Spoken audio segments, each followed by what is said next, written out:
Чолпонай, Баткен обласының Карабулак айылынын тургуну болом.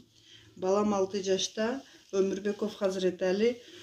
4 жылдын ичинде 5 жолу операция болуп, эч жыйынтык болбой, 10 сантиметрге путубуз кыскарып, бул Москва шаарына келгенбиз. Москва шаарына келсек, бул сөөк бирикпей турат да азыр. Ошону бириктириш үчүн лечение кылыш керек экен, врачтар айтты.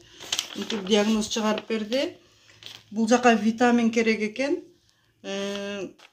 Анан кийин сөөк сращение болот экен да, биригип. Көп суммадагы акча керек болгондуктан сиздердин жардамыңыздарга муктажмын. Ушул баламдын басып кетишине себепкер болуңуздар. Сиздерден суранам, урматтуу кыргыз элим. Урматтуу кыргыз элим, ушул бала менин неберем болот. Атасы бар, атасынан жардам жок. Сиздерден суранып кетет, жардам берип коюңуздар ушул балага.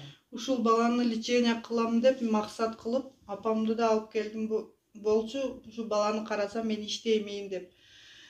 Врачтарга көрсөтсөк, көп суммадагы акча керек болгондуктан сиздердин жардамыңыздарга муктаж болуп, кайрылып отурамын, видео кайрылуу жасап. Аллахтын ыраазычылыгы үчүн жардам берип коюңуздар.